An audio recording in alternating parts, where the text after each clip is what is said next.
Hi friends, welcome to I Choose Kitchen. Hello അസ്സലാമലൈക്കും നമസ്കാരം. അപ്പോൾ ഇന്ന് ഞാനൊരു ബിസ്ക്കറ്റിൻ്റെ റെസിപ്പി ആയിട്ടാണ് വന്നിട്ടുള്ളത്. കപ്പലണ്ടി വെച്ചിട്ടാണ് ബിസ്ക്കറ്റ് ഉണ്ടാക്കുന്നത്. ഇത് നല്ലൊരു കിടിലൻ ടേസ്റ്റിലുള്ള ഒരു ബിസ്ക്കറ്റാണ്. മാത്രമല്ല നമുക്ക് എളുപ്പത്തിൽ ഉണ്ടാക്കിയെടുക്കാനും പറ്റും. വെറും 3 ഇൻഗ്രീഡിയൻസ് മതി നമുക്കിത് ഉണ്ടാക്കിയെടുക്കാനായിട്ട്. അപ്പോൾ നമുക്കിത് എങ്ങനെയാണ് ഉണ്ടാക്കുന്നതെന്ന് നോക്കാം. അതിന് മുന്നേ എൻ്റെ ചാനൽ ആദ്യമായിട്ട് കാണുന്നവരാണെങ്കിൽ അല്ലെങ്കിൽ ഇതുവരെ സബ്സ്ക്രൈബ് ചെയ്യാത്തവരാണെങ്കിൽ ഒന്ന് സബ്സ്ക്രൈബ് ചെയ്യണേ. സബ്സ്ക്രൈബ് ചെയ്യുമ്പോൾ തൊട്ടടുത്തൊരു കുഞ്ഞു ബെല്ലൈക്കൻ കാണാം. അത് ക്ലിക്ക് ചെയ്യുമ്പോൾ 3 ഓപ്ഷൻസ് വരും. അതിൽ ഓൾ ക്ലിക്ക് ചെയ്യണം. എങ്കിലേ ഞാൻ വീഡിയോസ് അപ്ലോഡ് ചെയ്യുമ്പോൾ നിങ്ങൾക്ക് നോട്ടിഫിക്കേഷൻ കിട്ടുള്ളൂ. അപ്പോൾ നമുക്ക് വീഡിയോയിലേക്ക് കിടക്കാം. അപ്പോൾ ബിസ്ക്കറ്റ് ഉണ്ടാക്കാൻ വേണ്ടിയിട്ട് ഞാനിവിടെ 1 കപ്പ് കപ്പലണ്ടി എടുത്തിട്ടുണ്ട്. വറുത്തെടുത്തിട്ട് അതിൻ്റെ തൊലിക്ക് കളഞ്ഞിട്ടാണ് എടുത്തിട്ടുള്ളത്. ഇതുപോലെ കപ്പലണ്ടി വറുത്തെടുത്തിട്ട് അതിൻ്റെ തൊലിക്ക് കളഞ്ഞിട്ട് വേണം എടുക്കാനായിട്ട്. ഇനി നമുക്കിത് നന്നായിട്ടൊന്ന് അരച്ചെടുക്കണം. അപ്പോൾ ഞാനിത് ഒരു മിക്സിയുടെ ചെറിയ ജാറിലേക്ക് ഇട്ട് കൊടുക്കുന്നുണ്ട്. എന്നിട്ട് നമുക്ക് നന്നായിട്ടൊന്ന് അടിച്ചെടുക്കാം. നമുക്ക് നല്ല പേസ്റ്റായിട്ട് അരച്ചെടുക്കണം. ഇപ്പോൾ ഞാൻ അരച്ചെടുത്തിട്ടുണ്ട്. നല്ല പേസ്റ്റ് പോലെ അരച്ചെടുത്തിട്ടുണ്ട്. ഇതിലേക്ക് വെള്ളമൊന്നും ചേർത്ത് കൊടുക്കേണ്ട ആവശ്യമില്ല. അല്ലാതെ തന്നെ നമുക്ക് ഇതുപോലെ നല്ല പേസ്റ്റ് പോലെ അരച്ചെടുക്കാൻ പറ്റും. ഇനി നമുക്കിതൊരു വലിയ ബൗളിലേക്ക് ഇട്ട് കൊടുക്കാം.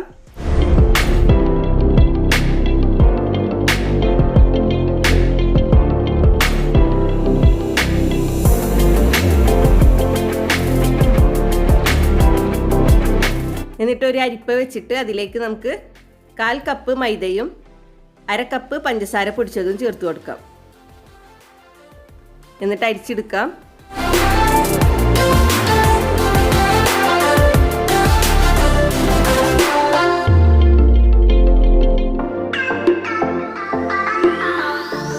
ഇനി നമുക്ക് നന്നായിട്ട് മിക്സ് ചെയ്തിട്ട് ഒന്ന് കുഴച്ചെടുക്കാം.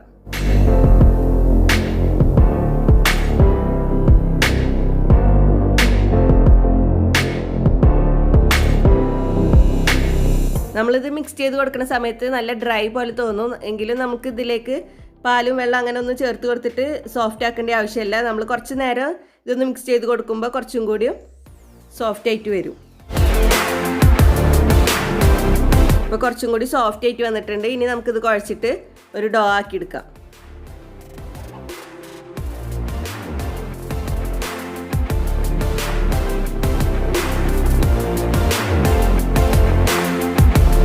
നല്ല സോഫ്റ്റ് ഡോ ഒന്നും ആയി കിട്ടില്ല. ഞാനൊരു ഡോ ആക്കിയിട്ടുണ്ട്. നമ്മൾ ഇതുപോലെ ഇങ്ങനെ പിടിച്ച് നോക്കുമ്പോൾ ഇതുപോലെ ഇങ്ങനെ പൊടിഞ്ഞു വരും. അതാണ് അതിൻ്റെ ഒരു കൺസിസ്റ്റൻസി. ഇനി നമുക്ക് ഇതിൽ നിന്ന് കുറേശ്ശെ എടുത്തിട്ട് ബിസ്ക്കറ്റിൻ്റെ ഷേപ്പാക്കി എടുക്കാം.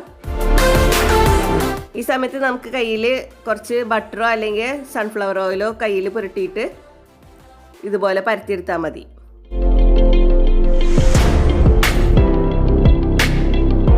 ഇപ്പോൾ ഞാൻ ഷേപ്പാക്കി എടുത്തിട്ടുണ്ട്. ഇനി ഇതിലേക്ക് വേണ്ടിയിട്ട് ഞാൻ കുറച്ച് കപ്പലണ്ടി ഒന്ന് പൊടിച്ചെടുത്തിട്ടുണ്ട്. നല്ല ഫൈനാക്കിയിട്ട് പൊടിച്ചെടുക്കണമെന്നില്ല. പൾസ് മോഡിൽ ഇട്ടിട്ടൊന്ന് കറക്കിയെടുത്താൽ മതി. ഇതുപോലെ ഒന്ന് പൊടിച്ചെടുത്താൽ മതി. എന്നിട്ട് നമുക്ക് ബിസ്ക്കറ്റിൻ്റെ ഒരു ഭാഗം ഇതുപോലെ വെച്ചിട്ടൊന്ന് അമർത്തി കൊടുക്കാം. ഒരു സൈഡിൽ ഇതുപോലെ ഇട്ട് കൊടുക്കാം. ഇനി ഇത് ബേക്ക് ചെയ്യാനായിട്ട് ഞാനൊരു കേക്ക് ടീനാണ് എടുത്തിട്ടുള്ളത്. അതിലൊരു ബട്ടർ പേപ്പറൊക്കെ വെച്ചിട്ട് അതിൻ്റെ മുകളിൽ ഞാൻ കുറച്ച് സൺഫ്ലവർ ഓയിൽ പുരട്ടി കൊടുത്തിട്ടുണ്ട്.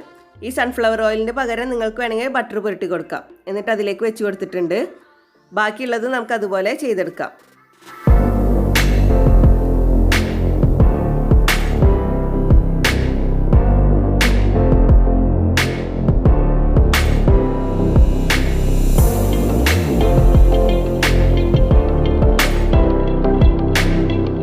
നമ്മളിങ്ങനെ ബിസ്ക്കറ്റിൻ്റെ ഒരു സൈഡിൽ ഇങ്ങനെ കപ്പലണ്ടി ക്രഷ് ചെയ്തത് വെച്ച് കൊടുക്കുമ്പോൾ കാണാൻ നല്ല ഭംഗിയാണ്. മാത്രമല്ല നമുക്കിത് ബിസ്ക്കറ്റ് കഴിക്കുന്ന സമയത്ത് അത് കടിക്കുമ്പോൾ നല്ലൊരു ടേസ്റ്റുമാണ്.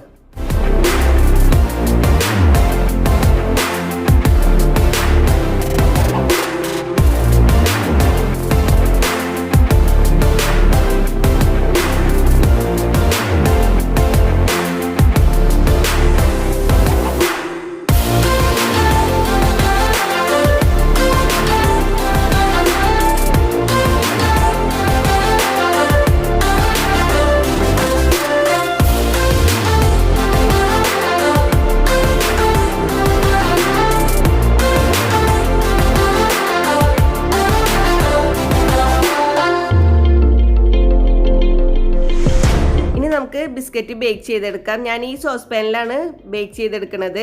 അപ്പോൾ ഞാൻ ഈ സോസ് പാൻ ഒരു 5 മിനിറ്റ് മീഡിയം ഫ്ലെയിമിൽ പ്രീ ഹീറ്റ് ചെയ്യാനായിട്ട് വെച്ചിട്ടുണ്ടായിരുന്നു. ആ സോസ് പാനിൽ ഞാനൊരു റിങ് വെച്ച് കൊടുത്തിട്ടുണ്ട്. ഇനി നമുക്ക് ഇതിലേക്ക് നമ്മൾ ബിസ്ക്കറ്റ് വെച്ചിട്ടുള്ള ടിൻ വെച്ച് കൊടുക്കാം. ഇനി നമുക്കിത് മൂടി വെച്ചിട്ട് ഒരു 30-35 മിനിറ്റ് ലോ ഫ്ലെയിമിൽ ഇട്ടിട്ട് ബേക്ക് ചെയ്തെടുക്കാം. പിന്നെ ഞാൻ ബാക്കിയുള്ള ബിസ്ക്കറ്റ് ഓവനിലാണ് ബേക്ക് ചെയ്തെടുക്കുന്നത്. അത് ഞാൻ 180 ഡിഗ്രിയിൽ 35 മിനിറ്റ്സ് ബേക്ക് ചെയ്യാനായിട്ട് വെച്ചിട്ടുണ്ട്. ഇപ്പോൾ ഒരു 35 മിനിറ്റ് കഴിഞ്ഞിട്ടുണ്ട്. നമുക്കിത് തുറന്ന് നോക്കാം.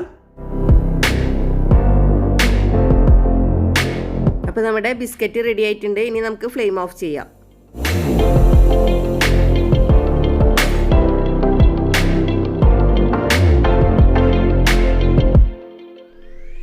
അപ്പോൾ നമ്മുടെ സോസ് പാനിൽ വെച്ചിട്ടുള്ള ബിസ്ക്കറ്റും ഓവനിൽ വെച്ചിട്ടുള്ള ബിസ്ക്കറ്റും റെഡി ആയിട്ടുണ്ട്. ഇത് ഓവനിൽ വെച്ചിട്ടുണ്ടാക്കിയിട്ടുള്ള ബിസ്ക്കറ്റാണ്.